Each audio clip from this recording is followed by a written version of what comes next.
Good day everyone. Our topic for today is all about inverse of a one-to-one function. So let's start.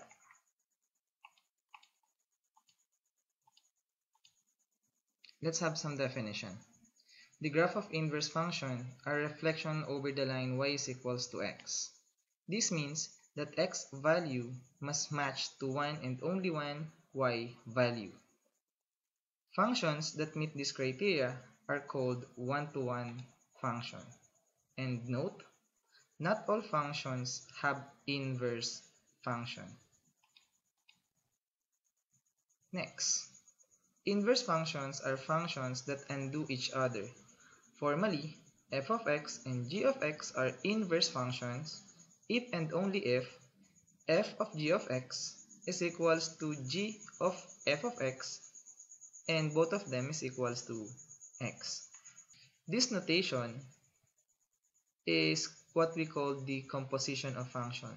So meaning, in this lesson, babalikan ulit natin yung ating topic about composition of function. So magagamit natin siya. Continue. A function f has an inverse function, f raised to negative 1. So binabasa natin siya as f inverse. So hindi siya exponent, yun ay notation para sa inverse. So if and only if f is a one-to-one. Now a quick test for a one-to-one function is the horizontal line test. If a horizontal line intersects the graph of the function in more than one place, then the function is not a one-to-one. So let's have some examples. So meron tayong apat na graph. Question is alin dyan yung one-to-one. So you can pause this video, sagutan mo muna, and then i-play mo pag meron ka ng sagot. Okay, so simulan natin sa unang graph. Gawa tayo ng horizontal line test. So pag sinabing horizontal line, nakapahiga. So what ay horizontal line test? Ilang point yung tinamaan dun sa graph? Kung mapapansin, we have 2. This point and this point. Therefore, hindi siya one-to-one. Ganun lang kasimple. How about dun sa second? Gawa tayo ng horizontal line sa baba. 2 points yung tinamaan. Kahit sa taas ka gumawa, 2 points din ang tatamaan dyan. So, meaning, hindi siya one-to-one. Pangatlo, gawa ka ng horizontal line test. Dalawa yung point na tinamaan. Meaning, hindi siya one-to-one. How about the last one? Kahit saan ka mag-drawing ng horizontal line test, isa lang yung tatamaan mo na point. So, meaning, yung pang-apat na graph is what we call the one-to-one function. Okay, so we are now ready to determine the inverse of a one-to-one function. So let's start. We have three methods to find an inverse of a one-to-one function. The first one is swap the ordered pairs. The second is graph. So hindi tayo masyadong focus sa graph. Third is solve algebraically. So let's have an example. Given a function f, determine the inverse of f. So ito yung f of x. 3, 4, 1, negative 2, 5, negative 1, 0, 2. And is the inverse of f also a function? Sasagutin natin yan. Solution. Function f is a one-to-one function since x and y values are used only once. Tingnan lang natin yung values ng x o yung what we call the domain. And yung range, kung once lang siya nagamit, automatic yun ay one-to-one. Ganun lang kasimple. So since function f is a one-to-one function, then the inverse is also a function. So yung ating solution dito is swap the ordered pairs. So therefore, the inverse function must be f inverse of x is equals to, swap lang natin. So yung 4 mapunta sa una, sunod nga yung 3. So 4, 3. Swap natin. Negative 2, 1. Swap natin yung ating x and y. So we have negative 1, 5. Swap natin yung 0 and 2. So magiging 2, 0. Therefore, this is our final answer. Ganun lang siya kadali. And sabi kanina sa ating definition, pag sinabi nating inverse, mare-reflect siya sa y is equals to x. Okay. So, ito yung mga points natin kanina. So, we have 3, 4, 1, negative 2, 5, negative 1, and 0, 2. So, lagyan natin sila ng label para makita natin agad. Now, according to the definition, yung inverse ay dapat magre-reflect sa y is equals to x. So, gawa tayo ng y equals to x. Okay.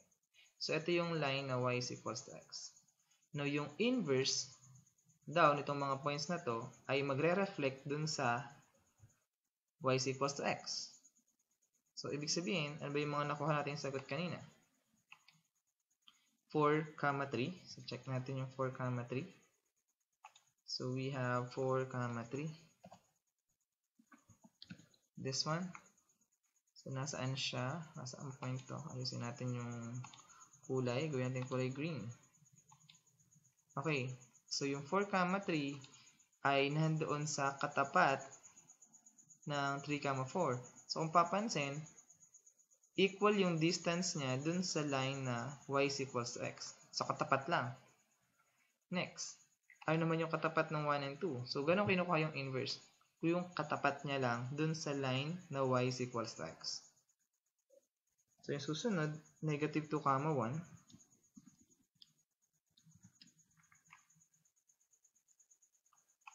Okay, palitan naman natin. Ito siya. Diyan natin ang label. So, negative 2, 1, ang katapat niya yung 1, negative 2. Okay. Next point natin must be negative 1, 5. So, ito naman yung inverse ng 5, negative 1. Nasaan siya? This one. So, lagyan natin ng label. So, itong 5, negative 1, ang katapat niya doon ay negative 1, 5. So, ito ay katapat lang nung isang point natin. So, ganun yung tatawag nating inverse. And the last one, yung point ay 2, 0. So, mare-reflect siya sa ating y is equals to x na line. So, ito yung ating 0, 2. Ito yung ating given, yung kulay pula. Ito yung kanyang reflection, 2, 0. And ganito natin nahanap yung ating inverse. Okay? Kung gusto natin i-graph. So, let's move on. So, ganun na kasimple. Isang way para kunin natin yung inverse is swap lang natin yung ordered pairs. Example number 2. Again, is determine the inverse of f. And is the inverse of f is also a function. Solution. Since f is a one-to-one function, since x and y values are used only once, so once lang nagamit yung negative 1, once lang nagamit yung 2, 3, 4, and 13. So therefore, ito ay one-to-one function. Since function f is a one-to-one function, therefore the inverse of this function is also a function. Okay, nasagot na natin yung last question. And ano yung inverse? So swap lang natin. So we have f inverse of x is equals to, swap natin, 2, negative 1. We have 3, 0. Pag pinagbaliktad yung 1 and 4, 4, 1. Pag pinagbaliktad yung 10 and 13, so 13, 10. And we're done. Now let's check sa Desmos. Kunin natin yung ating example. Example number 2. 2 inverse. Ipakita lang natin na ito ay naka-reflex talaga. So, ginawa ko na to kanina. So, lagay lang natin yung mga kulay. Mga given. Ito yung given kanina. Negative 1, 2, 0, 3, 1, 4, and 10, 13. Yung 10, 13 ay... Nasaan na yung 10, 13? Yun. Ano yung 10, 13? Next, ito yung line na y is equals to x. So, diagonal lang siya. ito yung kanyang mga inverse. Yung 2, negative 1, katapat siya nung negative 1, 2. Okay, 3, 0, katapat nung 0, 3. Ang 4, 1, ang katapat nung 1, 4.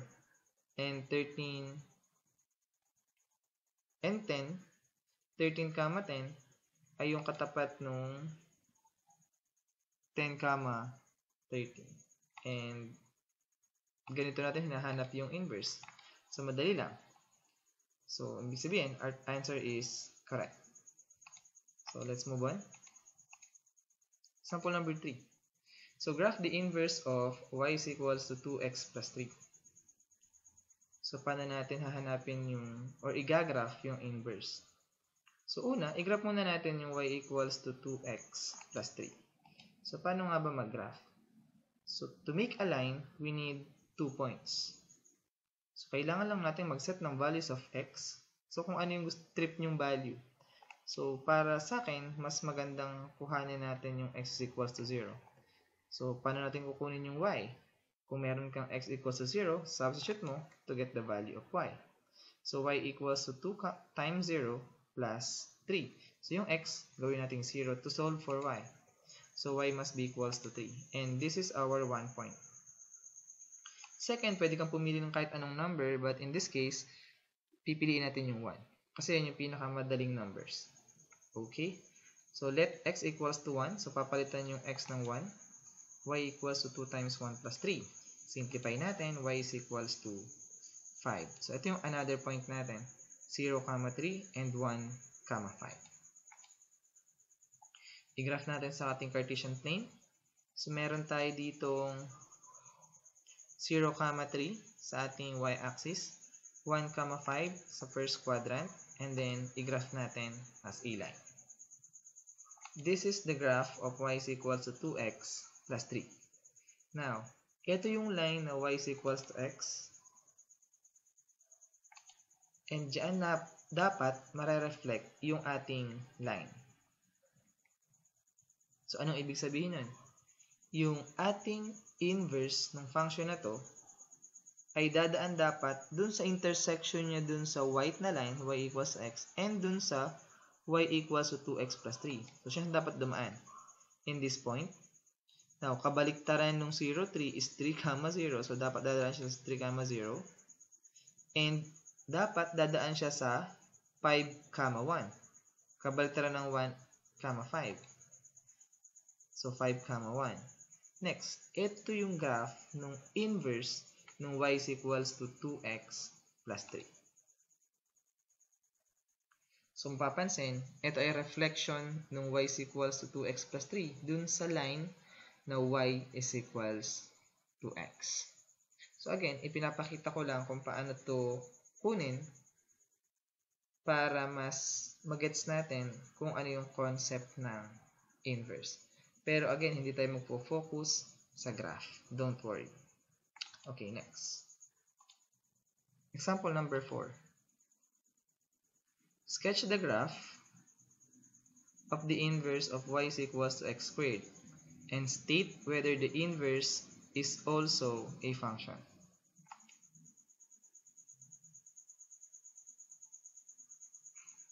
Solution. So, we have table of values. So, maglalagay tayo ng values for x and pipili tayo ng pinaka-madaling number. So, yung pinaka-maliliit lang.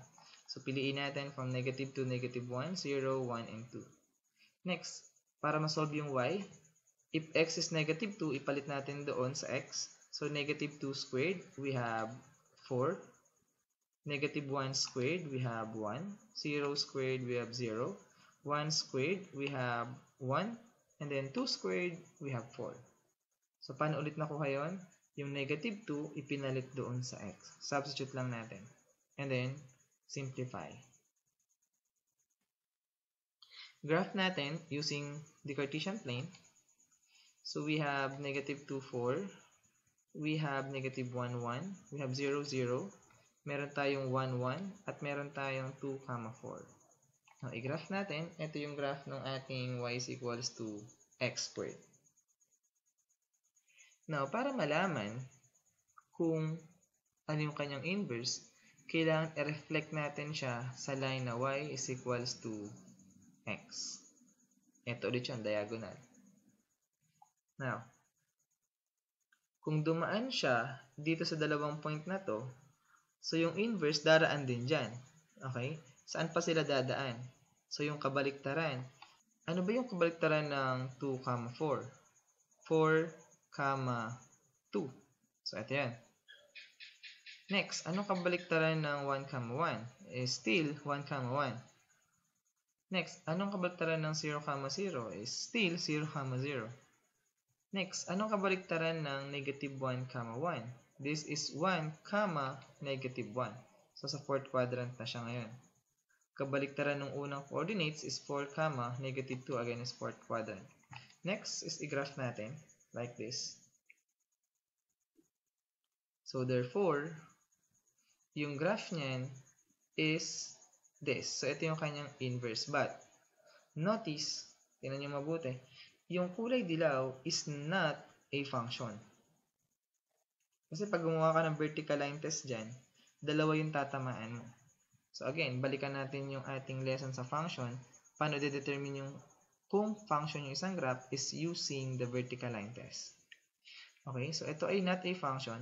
So ang question ngayon dito, bakit hindi kaya siya naging function? Balikan natin yung definition. Nagkakaroon lang siya ng inverse function kung yung ating graph ay 1 to 1. So, tingnan natin mabuti ito. Pag ginamitan ng horizontal line test, itong graph na x squared is not a 1 to 1. Kasi meron tayong dalawang point na tatamaan pag gumawa tayo ng horizontal line test. Nakuha? Kaya ang sabi doon, kung hindi siya 1 to 1, yung inverse niya is not a function. So, ano ngayon ang tawag natin dun sa inverse niya? Kung hindi siya function, siya ay inverse relation. Okay, so again, pinakita ko lang to for your concept, but hindi tayo magpo-focus sa graph. So, saan tayo magpo-focus? Doon sa susunod na ating example. So, let's move on. Example number 5. Find the inverse of the function f of x equals to x plus 4. So, solution. So, isosolve natin siya algebraically. So, we have 3 steps. The first one is set the function equals to y kasi naka f of x siya. Then, swap the x and y variables. Number 3 is solve for y in terms of x. Okay, so ganun lang kasimple. Set the function equals to y, swap the x and y variable or interchange their position. Number 3, solve for y in terms of x. So let's have So gawin natin. F of x is equals to x plus 4. So yung unang step natin ay set the function equals to y. So palitan natin ng y yung f of x. Next, interchange x and y or swap. So yung y magiging x at yung x magiging y. Okay, then solve for y in terms of x. So lipat natin yung negative 4 sa kabila. X minus 4 equals to y. Pagbalik ta rin lang natin. So y equals to x minus 4. And therefore, the f inverse of x is equals to x minus 4. And we're done. Ganun lang siya kadali. Example number 6. Find the inverse of a function f of x equals to 3 over x plus 5. Solution. Y is equals to 3 over x plus 5. So, yung f of x gawing y. Next, interchange x and y. Lahat ng y gawing x. Lahat ng x gawing y. Next, solve for y in terms of x. So, lipat natin sa kabila, equate to 0. Next, same denominator. Para solve ka lang ng rational equation. Next, disregard na natin yung denominator. Kasi pag kinross multiply yan, magiging 0 lang din. So, copy the numerator na lang tayo. Okay, so magiging x times y is xy. X times 5 is 5x. And then bring down negative 3. Then equals to 0.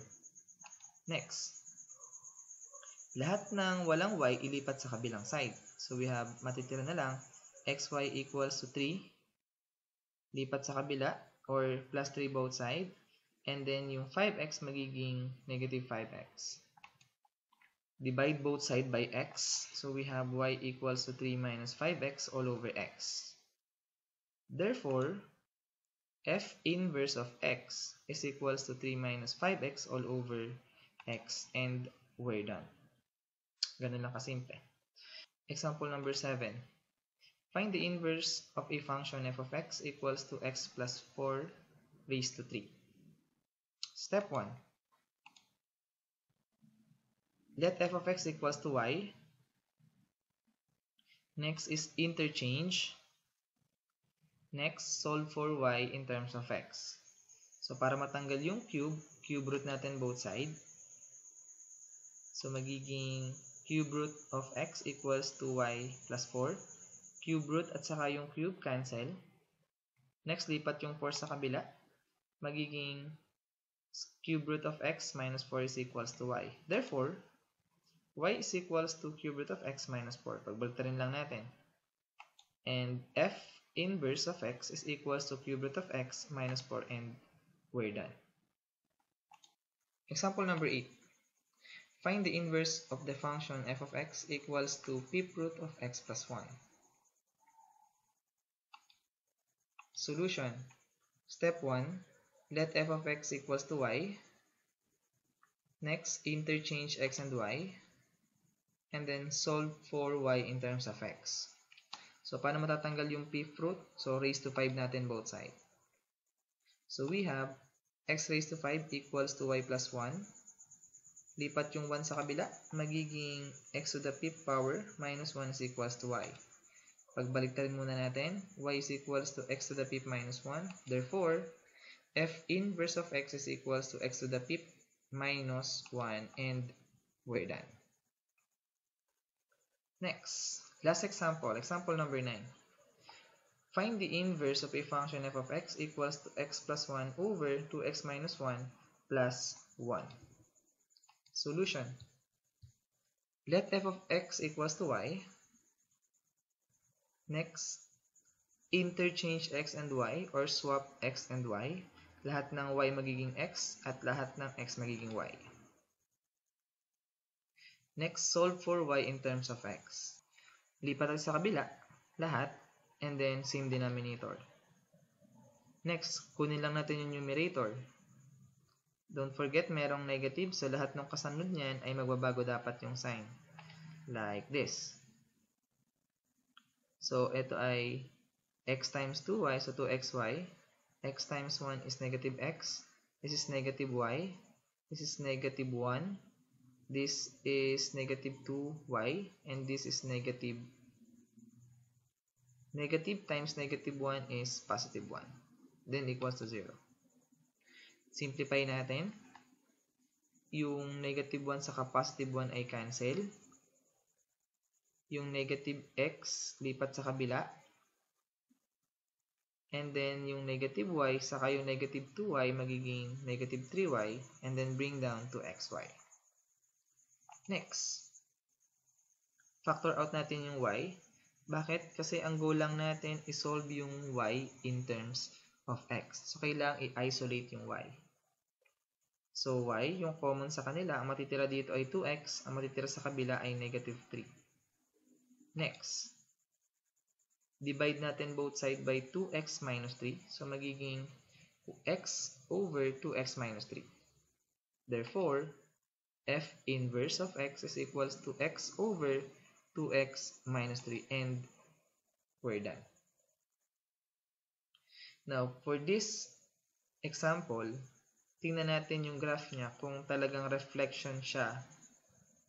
Itong dalawa na tong graph na to kung ito ay reflection lamang ng isa't isa sa y is equals to x. So, here's the graph of our example.